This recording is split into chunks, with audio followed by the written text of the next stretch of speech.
안녕하십니까. 벌써 2020년도 8월 1일이네요. 잘 지내고 계시죠? 이번 강의는 요번에 개정된 주택 전월세 3법에 대해서 설명을 드리려고 합니다.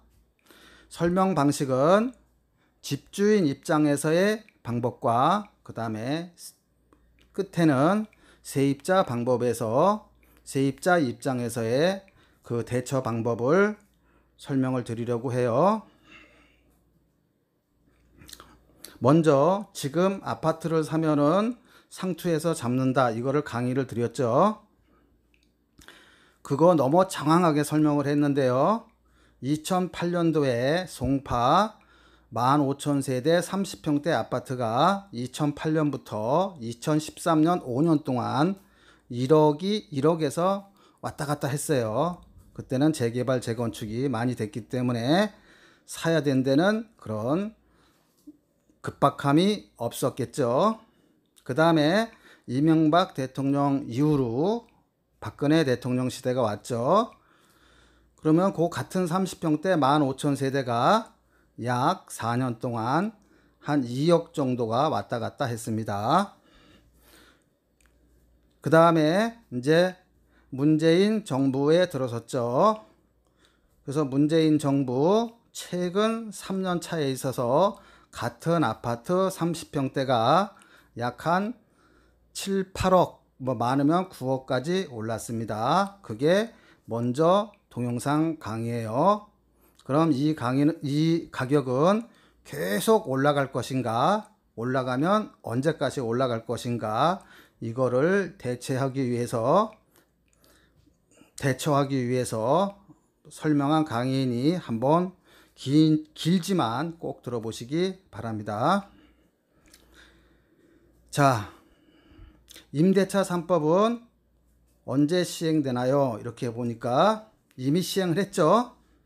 이미 시행을 했고 8월 1일입니다. 지금이 이미 시행을 했고, 단지 우리 매매하면은 매매 신고를 하듯이 전월세 신고를 앞으로 해야 되는데, 이거는만 2021년 6월 1일부터 시행됩니다. 그 다음에 임차인에게 총 몇 회의 갱신 요구권이 부여되나요? 이거는 기본적으로 예전에는 2년 동안 의무 기간을 줬는데 4년을 부여를 했습니다. 기본이. 그렇기 때문에 1회에 한해서 부여가 되겠죠. 그러면 4년 정도를 거주하는 겁니다. 그 다음에 묵시적 갱신도 갱신 요구권 행사로 보는지요? 이렇게 물으니까 그렇지 않습니다. 이렇게 나와 있네요. 이거는 원칙으로 그렇지 않은 거고요. 경우에 따라서는 이게 행사로 보여질 수도 있습니다. 이거는 이 법 시행되기 전에도 이미 시행됐던 거예요. 그 케이스를 보면은요, 임차인 갑과 임대인 을이 2017년 9월부터 2019년 9월까지 최초 전세 계약을 맺었고, 묵시적으로 2019년 9월부터 2021년 9월까지 갱신된 경우에도 임차인 갑은 임대인 을에 대하여 계약 갱신권을 요구할 수 있다, 이렇게 되어 있죠. 이거는 예전에도 이렇게 있던 법입니다. 그런데 임차인이 나 2년 남았는데 뭐 한 6개월 살다가 나 나가겠다, 이렇게 할 수 있어요. 그러면 3개월치, 보통 월세 같은 경우에는 3개월치 월세를 내고서 그리고 가고, 또는 뭐 현실적으로는 자기가 전월세를 다음 대타를 맞춰놓고 그 다음에 나가는 경우가 대부분이었죠. 실무에서 그렇게 했었어요. 자, 이제 건물주 입장에서, 그러면 세입자가 건물주 입장에서 자기의 권리를 누리는 거는 갱신을 거절하는 거겠죠. 그러면 갱신을 거절할 수 있는 거를 집주인 입장에서 설명을 드려보려 할게요. 우선은 자, 첫 번째는 임차인이 이기의 차임액에 해당하는 금액에 이르도록 차임을 연체한 사실이 있는 경우, 즉 2달 밀리면은 계약갱신권을 거절해도 된다 이거예요. 이거는 예전에 주택임대차보호법에서도 있었습니다. 자, 예를 들어보면요. 임차인이 1월과 2월분 월세를 연속해서 밀린 경우, 연체가 밀린 경우죠. 연체한 경우, 이 경우에는 계약갱신권이 없죠. 두 번째, 1월 연체 후 2, 3월에 지급한 다음에 4월에 다시 연체한 경우, 역시 또 이기로 연체가 된 거죠. 아무튼 2번의 그 임대료가 밀리면 계약을 갱신해도 갱신 안 해줄 수 있다 이거예요. 두 번째, 임차인이 거짓이나 그 밖에 부정한 방법으로 임차한 경우, 그러면 예를 들면 임차인이 뭐 허위로 주민등록번호나 이름을 몰래 차용한 경우, 또는 뭐 주택을 몰래 그 주택으로 쓴다고 하고, 예를 들어 가지고 불법적인 뭐 예를 들어서 뭐 성매매 장사로 한다든가 이런 불법적인 걸로 이용을 하면은 계약 갱신을 안 해준다는 거죠. 안 해줘도 된다는 거죠. 세 번째, 서로 합의하에 임대인이 임차인에게 상당한 보상을 제공하는 경우, 뭐 대부분 현실적으로 이렇게 해왔죠. 자기가 집을 팔면은 너 좀 이사 좀 가져라. 그러면 이사비 좀 줄게. 그러면 대부분 그 임차인이 웬만하면은 가져. 뭐 특별한 경우 아니고요. 자, 네 번째, 임차인이 임대인의 동의 없이 목적주택의 일부 또는 전부를 전대한 경우, 그러니까 뭐냐면 전전세 놓은 경우에도 거절을 할 수가 있습니다. 그 다음에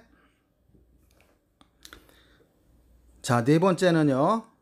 임차인이 임대인의 동의 없이 목적주택의 전부 또는 일부를 전대한 경우, 이거 뭐 아까 설명드린 거죠.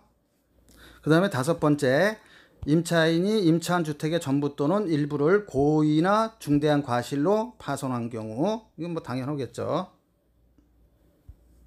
그 다음에 여섯 번째, 임차한 주택의 전부 또는 일부가 멸실되어 임대차의 목적을 달성할 수 없을 경우, 뭐 예를 들어 가지고 그 천재지변에 의해서 집이 멸실되면 할 수가 없겠죠. 자, 일곱 번째 경우는요. 임대인이 다음 항목의 어느 하나에 해당하는 사유로 주택의 전부 또는 대부분이 철거하거나 재건축을 위하여 목적 주택의 점유를 회복할 필요가 있는 경우, 이건 뭐 말은 어렵게 써놨지만은요. 거기에서 보면요. 임대차 체결 당시 공사 시기 및 소요 기간 또는 철거 또는 재건축 등으로 목적주택의 점유를 회복할 필요가 있는 경우, 그 다음에 주택이 노후 또는 훼손된 경우, 즉 무슨 말이냐면요. 일반적으로 단독주택이나 상가주택 좀 노후화된 거 팔 목적이 있을 때는요. 그냥 세입자하고 임대차 계약을 할 때 특약사항에다가 그냥 요 내용을 하나 적어주면 됩니다. 그러면 실제로 그런 의도가 없다 하더라도 이런 내용을 적어주면 돼요. 그 다음에 아홉 번째 경우에는 그 밖에 임차인으로서의 의무를 현저히 위반하거나 임대차를 계속하기 어려운 중대한 사유가 있는 경우, 뭐 매일 술 먹고 옆집하고 싸운다든가 뭐 그 집기를 파손한다든가 이런 경우가 되겠죠. 그 다음에 집주인이 거절할 수 있는 경우에는 여기에는 안 나와 있지만은 뭐 보면은 전세 같은 경우는 자기 돈으로 들어오는 게 흔하지 않죠. 그러면 예를 들어서 대출 은행에 따라서는 집주인이 대출 그 보증을 사인을 해야만이 대출이 나가는 경우가 있어요. 그러면 그런 경우에는 새로 들어올 사람이 있다 그러면 뭐 사인을 거부를 하면은 더 전세 가격을 전세가격을 높여서 전세를 놓을 수 있기 때문에 이런 경우에는 여기에는 없어도 거절할 수 있는 사유가 될 수 있겠죠. 그 다음에 그러면 이제 지금까지 이제 명목적으로 이렇게 나와 있고요. 그 다음에 또 집주인은 어떤 경우에 거절할 수 있나? 이제 집주인이 어떤 경우에 그 세입자한테 그 갱신 요구권을 안 해줘도 되나? 이런 경우인데요. 집주인이 직접 들어가 살거나 직계 존속, 직계 비속이 거주할 목적인 경우에 한정한다. 다만 2년간 실거주해야 되고 세입자는 집주인에게 실거주 사유 증명을 요구할 수 있다. 이렇게 나왔네요. 즉 자기나 부모님이나 그 다음에 그 자식이나 또는 장모님이나 이런 경우에는 자기가 들어가서 살 수 있다 이거죠. 그 다음에 집주인의 변경. 계약 갱신권 제도가 도입되는 경우 임차인이 거주하고 있는 주택은 매도할 수가 없는가요? 이거는 뭐 사유재산, 만약에 못하게 하면 사유재산 저거죠. 억제죠. 팔 수가 있습니다. 단지 임차인의 그 권리만 보장을 해주면 돼요. 자, 지금까지는 집주인 입장에서 권한을 설명해 드렸습니다. 가장 중요한 것은요, 임차인하고 상의해서 합의하면 됩니다. 사실은 지금까지 그렇게 해왔죠. 정부가 타치를 안 해도 지금까지 뭐 길게는 한 집에서 뭐 5년 동안, 뭐 4년 동안 사시는 분이 굉장히 사실은 실질적으로는 많았어요. 이거를 좀 요번에 그 법적으로 제재를 하다 보니까 사실은 임차인하고 임대인들이 좀 이렇게 보이지 않게 그런 좀 기분이 상하는 거죠. 정부가 개입을 하니까요. 자, 그러면 이제 임차인 입장에서 한번 설명을 하도록 하겠습니다. 요 내용은 임차인과 뭐 임대인 동일 조건이에요. 자, 그러면 임대인이 그러면 계약갱신을 해줘야 돼요. 그러면 한번 볼게요. 첫 번째, 임대료 상한 제한은 언제 적용되는 건가? 5% 정도죠. 5% 이내. 무조건 5%가 아니에요. 5% 이내이기 때문에 1%만 해도 되고 2%, 3%, 4% 이거는 협의해서 하는 거예요. 또는 지자체에서 정한다고 합니다. 요거를 율을 아직은 안 나왔어요. 그 율이. 자, 임대료 제한은 존속 중인 계약에서 임대료를 증액하거나 계약 갱신 청구권을 행사하는 경우에만 적용된다. 뭐 말을 길게 썼지만은 지금 거주하고 있는 사람에 대해서만 임차인에 대해서만 요 5%를 적용한다는 거예요. 만약에 사람이 바뀌면은 이 5%는 없어지는 겁니다. 이런 내용을 쓴 거예요. 두 번째, 임대인이 요구하면 5%를 무조건 올려줘야 하나요? 이거 이미 설명했죠, 제가. 5%는 임대료를 증액할 수 있는 상한일 뿐이고 임대인과 임차인은 그 범위 내에서 얼마든지 협의를 통해 임대료를 정할 수가 있습니다. 5% 아니라 10% 받아도 돼요.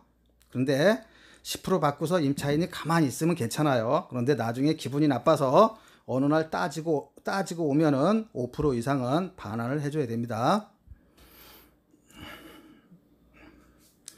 세 번째, 지자체가 5% 이내에서 조례로 달리 정할 수 있는데 지역별로 달라지는 임대료 상한은 언제 마련되는지 이거는 지자체 마음입니다.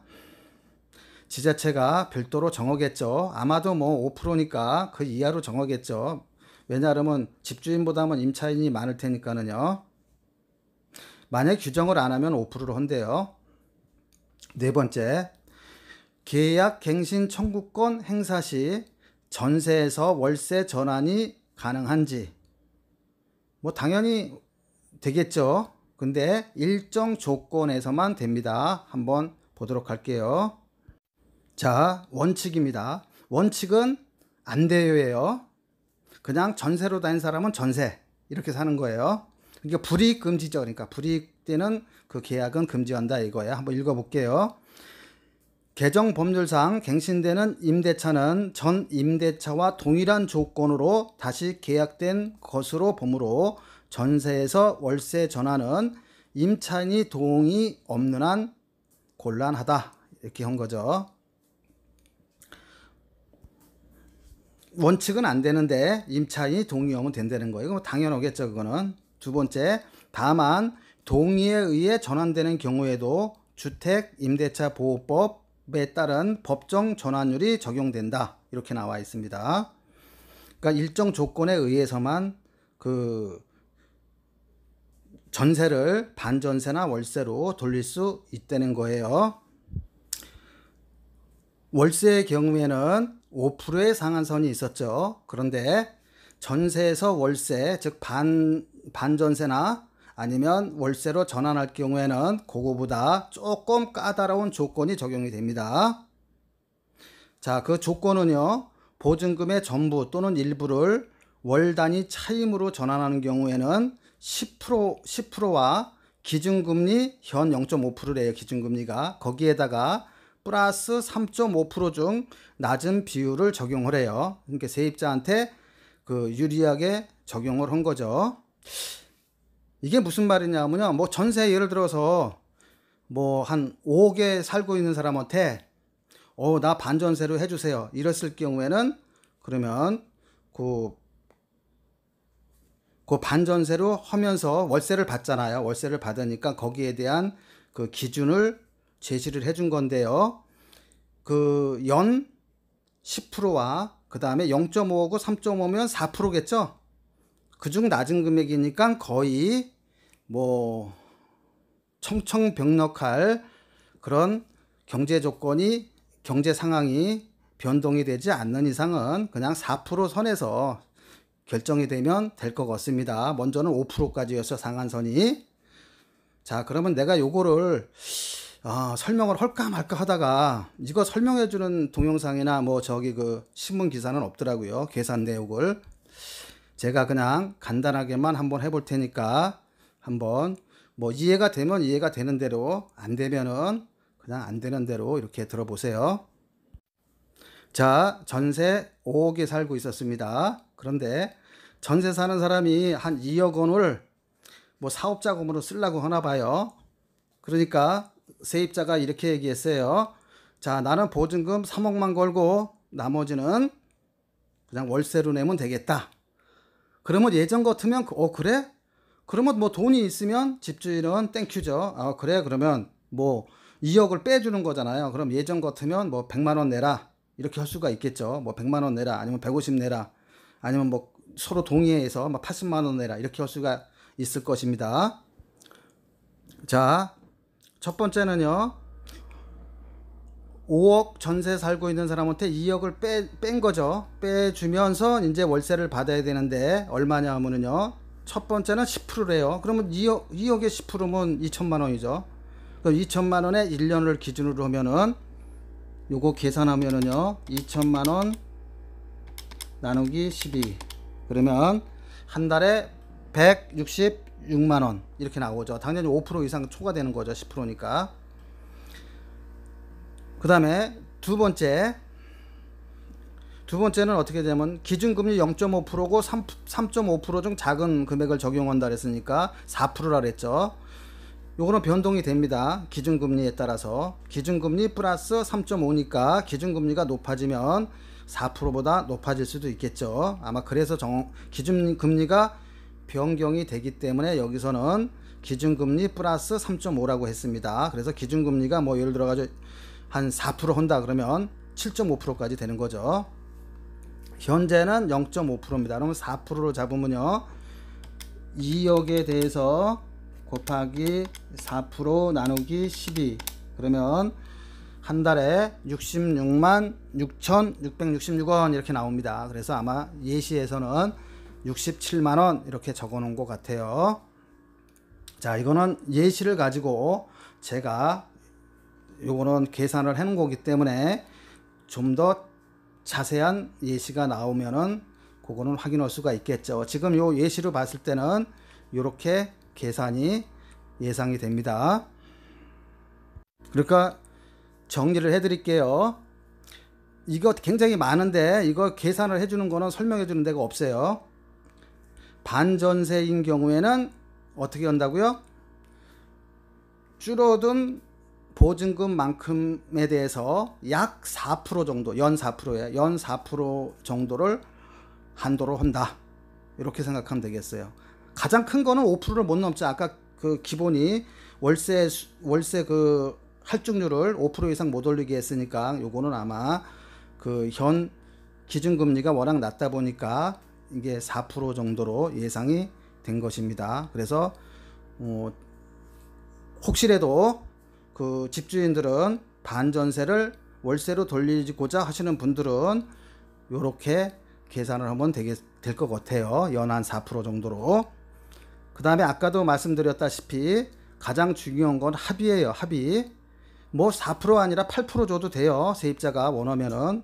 그런데 세입자가 나중에 열받을 일이 생기면은 나 이거 너무 많이 줬으니까 다시 주세요. 그러면 다시 그 금액만큼을 반환해 줘야 됩니다. 많이 받은 것만큼을.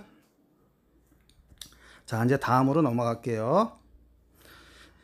이미 여러 차례 연장해 전세로 살고 있는 사람도 이 권리를 행사할 수 있나? 뭐 예전에 10년 살았든 5년 살았든 한 차례는 가능합니다.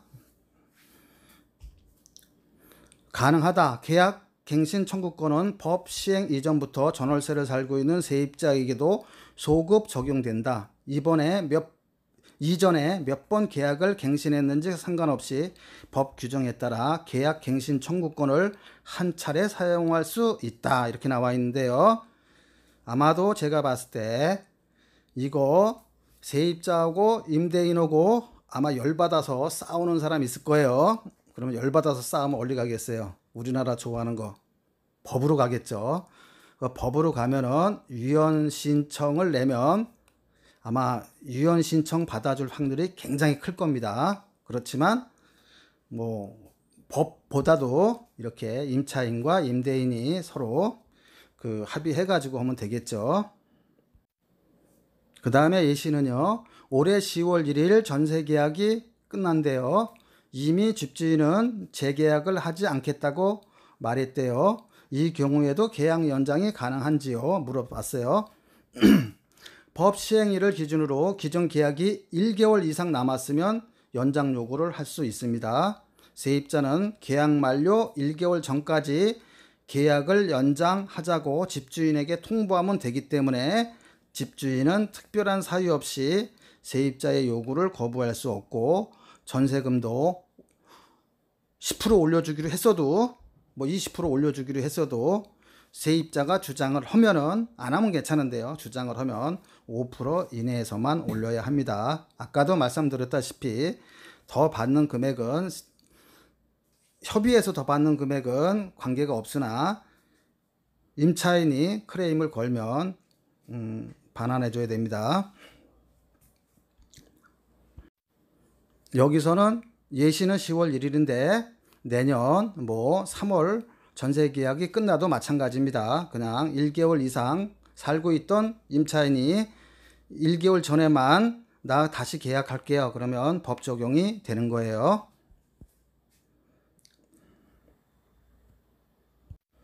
그 다음에 다른 예시입니다. 10월 전세 계약 만료를 앞두고 세입자와 2년 연장 계약을 또 했어요. 전세금 1억 인상을 약속했는데 8월에 법이 시행되면 이 약속은 무효가 되나요? 이렇게 물어봤어요. 그런데 그거 1억 원이 5% 이상 되면은 무효가 됩니다. 세입자가 주장을 하면 무효예요. 그런데 세입자가 나 그냥 1억 원 올려줄게. 그리고 그냥 넘어가면 괜찮은데 만약에 세입자가 클레임을 걸면은 5% 범위 내까지만 올릴 수가 있습니다. 그 다음에 다른 예시입니다. 계약 갱신 청구를 하려는데 집주인이 집을 다른 사람에게 팔았어요. 새로운 집주인이 직접 집에 들어오지 않는다고 하는데 이 사람에게 계약 갱신 청구권을 행사할 수 있나요? 행사할 수 있죠. 그러니까 뭐냐 그러면 세입자가 그 집에 살고 있는데 옛날 집주인이 집을 판 거예요. 그럼 당연히 뭐 기존에 살고 있었으니까 이 저 좀 더 살아도 더 살으면 안 될까요? 이렇게 물어볼 수 있잖아요. 당연히 뭐 행사할 수가 있죠. 그렇다. 집을 팔면 매수자가 권리와 의무를 포괄 승계하기 때문에 세입자는 새로운 집주인에게 계약갱신을 요구할 수 있습니다. 새로운 거 아니죠, 이거는. 위와 같은 상황에서 새로운 집주인은 집에 직접 들어와서 살 계획이라고 합니다. 이때에도 계약갱신 청구권을 행사할 수 있나요? 이렇게 물어봤어요. 없습니다, 이때는. 그런데 잔존기간이 남아있는 기간만큼은 임차인이 거기서 살 수가 있지만 그 잔존기간이 다 그 거주를 하고 다시 계약을 갱신하고자 할 때 그때 이제 물어보는 거예요. 그때는 집에 그 새로 집을 산 사람이 들어와서 산다고 하면은 그때는 계약갱신권이 허용이 안 됩니다. 같은 말이지만 어렵게 써놔서 그래도 한번 읽어볼게요. 매수자가 법적 지위를 인정받는 경우 실거주 의사를 밝히면 기존 세입자의 갱신 청구를 거절할 수 있다. 들어와서 산다고 하니까는요. 하지만 새로운 집주인이 기존 세입자가 계약이 갱신됐다면 누릴 수 있었던 임대 기간에 다른 세입자를 들이면 전 세입자가 손해배상 소송을 제기할 수 있다. 실거주하겠다는 약속을 지키지 않았기 때문이다. 이거는 같은 한국말인데요. 이렇게 법 조항으로 써놓으면 더 어려워요. 기존 세입자가요, 살고 있었는데 새로운 집주인이 이제 나타났어요. 그런데 그 기본적으로 예를 들어 가지고 새로운 사람이 집주인이 새로 샀다 하더라도 내가 자녀 기간에 임차 기간이 임차 기간 뭐 6개월이든 1년이든 남아 있으면 그때까지는 당연히 거주할 수가 있는 겁니다. 그죠? 거주할 수가 있는 거죠. 거주할 수가 있는데 만약에 그러면 그 기간이 이제 지나가지고 뭐 3개월이면 3개월, 6개월이면 6개월 임차 기간이 이제 약정한 대로 지났어요. 그러면 내가 더 살아도 되겠냐? 이렇게 새로운 집주인에게 말을 했는데 내가 들어가서 살 거니까 좀 미안합니다. 나가 주셔야 되겠네요. 이렇게 말했어요. 그러면 그냥 세입자가 조용히 나가면 되는데 뭐 사람마다 다 생각이 틀리죠. 그러니까 세입자가 열받으면 이제 지켜보는 거죠. 이 집주인이 진짜 와서 살고 있는지 안 살고 있는지.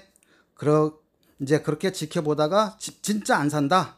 그러면 뭐 예를 들어서 좀 세입자가 열받죠. 경우에 따라서는 왜 자기한테 주지 다른 사람한테 주냐 이렇게 따지는 거죠. 그러면은 그 손해배상을 청구할 수 있다는 겁니다. 자, 실무에서는 이럴 경우에는 어떻게 하냐면요. 자기가 예를 들어서 아파트를 사가지고 들어왔어요. 그래서 전 세입자 기간이 끝나서 이제 자기가 들어가려고 해요. 그런데 경우에 따라서는 못 들어갈 상황도 있잖아요. 그죠? 그러면 이거를 법적으로 그 전 세입자한테 손해배상을 하게끔 이렇게 해놨는데요. 이거를 피해갈 수 있는 방법은요. 새로운 세입자한테 예를 들어 가지고 전세 시세가 예를 들어서 7억이다 그러면 한 6억만 받으시고요. 한 1억 정도는 그러면 좀 싸게 내놓는 대신 내가 요 주민등록만 옮겨놓겠다 해도 거의 일반적으로 넘어갈 텐데 만약에 법적 소송까지 가면 이것도 문제가 될 수는 있습니다. 실무적인 편법인데 요거는 뭐 여러분들이 알아서 하셔야 될 것 같습니다. 연장선상에서요. 만약에 집주인이 계약을 위반하면 어떻게 되냐고요? 자, 집주인이 실거주한다면서 계약 갱신을 거절해 놓고 제3자를 세입자로 들이는 경우도 있겠죠. 들이는 경우에는 세입자는 어떻게 할 수가 있나? 이렇게 물어본 거죠. 지금 뭐 현실적으로 그런 거죠. 전 세입자한테 전세금을 놓으면은 예를 들어 가지고 5억에서 예를 들어서 뭐 5천밖에 더 5천도 못 받는 거죠. 2,500만 원만큼만 더 받을 수 있는데, 예를 들어서 새로운 사람을 들이면은 뭐 한 8억 이렇게 받을 수 있다 그러면 기존 주인 입장에서는 당연히 새로운 사람한테 놓고 싶겠죠. 재산세도 많이 올라갔는데. 자, 그러면 제3자한테 세를 놨을 때 페널티입니다. 집주인한테 부과하는. 집주인을 상대로 손해배상 청구를 할 수 있대요. 배상의 규모는 월세 경우에는 3개월치 월세요. 전세는 금리를 기준으로 월세를 환산한대요. 뭐 지금 뭐 저기 그 금리 나오잖아요. 일반적인 금리. 또는 집주인이 다른 세입자에게 전월세를 주면서 받은 임대료에서 계약 갱신 거절 당시 임대료를 뺀 금액의 2배래요. 자, 이거는 예시가 안 나와 있어요. 그런데 한번 해석을 한번 해볼게요. 자, 첫 번째, 집주인이 배상하는 그 페널티 첫 번째는 3개월치 월세. 뭐 전세도 뭐 금리에 따른 거니까 뭐 월세라고 그냥 보시면 돼요. 3개월치 월세. 두 번째,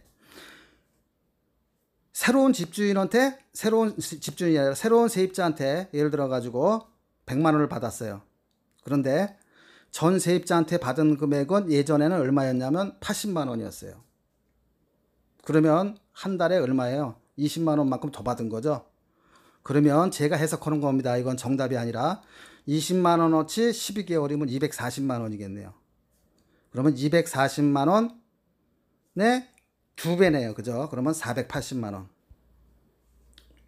세 번째는 못 살게 기존 집에 못 살게 해서 다른 데로 이사를 갔어요. 저 송파에 살았는데 저기 김포공항 쪽으로 이사를 갔어요. 그러면 당연히 이사비도 나가고 그 다음에 뭐 왔다 갔다 하는 기름값도 나가고 그러겠죠. 아무튼 갱신 거절로 입은 손해액 중 가장 큰 금액, 즉 세 가지의 금액 중 가장 큰 금액입니다. 요것도 나와 있는 그 사례 금액이 나와 있는 게 없어요. 기사도 없고 금액을 예시한 것도 없고, 이거는 제가 요 사례집을 해석을 한 거예요. 제 나름대로. 그런 거니까 실제로 이런 일이 닥치면 한 번 더 체크를 하셔야 됩니다. 제가 해석을 한 거기 때문에 옛날에 세무사회계사 공부할 때 같이. 그러면 이제 결론을 내드릴게요. 집주인이 페널티는 세 가지 중 가장 큰 금액이다. 어떤 거는 그러니까 가장 큰 금액이 아니라 예전에 임차인이 그 세 가지 중에서 가장 큰 금액을 청구하겠죠. 첫 번째, 월세 3달치. 두 번째, 전 세입자, 자기가 낸 그 월세와 새로운 세입자 간의 그 월세 차익이 있죠. 그 차익의 2배. 그러니까 연 2배 같아요. 만약에 20만 원씩 따지면은 240만 원에서 480만 원. 만약에 1번의 경우 월세가 새로운 사람한테 100만 원씩 받기로 했다. 그러면 300만 원. 첫 번째는 300만 원. 두 번째는 그 전세입자가 80만 원인데 100만 원에 올렸다. 그러면 240만 원의 2배니까 480만 원. 세 번째는 임차인이 이거는 증명을 해야 돼요. 세 번째는 뭐 이사비라든가 아니면은 여기 살다가 다른 집으로 감으로써 손해 입은 거를 갖다가 재판부에다가 증명할 수 있는 서류를 해줘야 하기 때문에 여기까지 안 가겠죠. 일반적으로 그냥 가장 좋은 건 뭐예요? 그냥 3달치를 줘야 되는데 한 2달치를 준다든가 이렇게 합의하면 되시겠죠. 그 다음에요. 한 집에서 4년을 전세로 살고 계약이 만료돼 새로운 집에 전세로 들어갈 경우 5% 상한제를 적용하나요?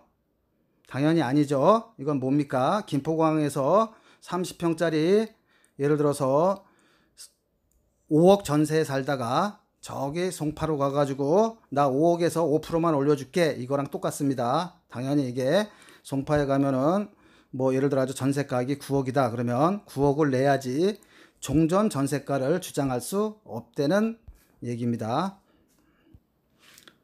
그 다음에요. 집주인이 실거주 목적으로 갱신을 거절해 놓고 집을 매각했어요. 그러면 손해배상 대상인가? 이렇게 이제 물어본 거죠. 그러니까 아니다. 이거는 어쩔 수 없이 집을 판 거기 때문에 그 제3자의 세를 놓지가 않은 거죠. 집을 판 이후로 권리가 없잖아요. 제3자한테 세를 놓을 권리가. 그렇기 때문에 손해배상 대상도 안 됩니다. 그 다음에 집주인과 세입자들 사이에서는 전세계약서의 특약사항으로 계약 갱신 청구권을 행사하지 않겠다는 조항, 이게 특약사항이죠. 특약사항을 넣어도 되는지 등에 대한 화제가 되고 있다. 법안에 명시가 되지 않은 데다 주무부처가 방침을 정하지 않은 것들이 많죠. 임대차 3법은 국회에 제출된 여러 법안을 합한 대안으로 통과된 상태라 아직 정해지지 않았대요. 그런데요, 이 법은 특별법입니다. 이 지금 만든 이거는 민법의 상위법이에요. 민법의 상위법이기 때문에, 특별법이기 때문에 이렇게 특약사항을 적어놔도 해당되지가 않습니다. 즉, 계약갱신 청구권을 행사하지 않겠다 하고 이렇게 조항에 써놔도 그러면 나중에 임차인이 마음이 바뀌어서 나 다시 살겠어요. 그러면 다시 줘야 됩니다. 즉, 사채업자가 예를 들어 가지고 그 10% 줄게 이렇게 하면서 그 특약사항에 써놓고 난 민형사상에 책임을 지지 않겠다 이렇게 써놔도 불법인 거와 같습니다. 최고 그 금리 이상으로 받기 때문에요. 자, 이상은 새로 개정된 주택임대차 전월세 3법에 대해서 설명을 드렸습니다. 가장 중요한 거는 세입자하고 마찰이 없는 게 가장 좋아요. 어떤 경우에는요, 제가 이렇게 보면은 원룸을 한 50개씩 70개씩 하시는 분이 있어요. 그런 분들은 주기적으로 컵라면도 사다 주고 때 되면 오히려 그 추석이나 또는 그 구정 때 이때 잘 갔다 오라고 허다못해 그 사과 박스라도 하나씩 줍니다. 그러면서 한마디 하죠. 자, 세금 신고하지 말라고. 그러면 우리나라 살아가는 데 있어서 다 법으로 해소할 수는 없겠죠. 그러면 세입자도 웬만하면 안 합니다. 그러니까 이게 법이 개정이 되긴 했지만 가장 우선은 합의를 하는 거고요. 두 번째는 알아야 되겠죠. 기본적으로. 그래야 방어를 할 수가 있잖아요. 그래서 그 새로운 요 법을 해설을 해드렸고요. 일부분은 제가 법을 유권해서 그런 겁니다. 제 나름대로 그런 거기 때문에 여러분들이 실제로 요게 대두가 되면은 한 번 더 근처 중개업소에 체킹을 한번 해 보시기 바랍니다.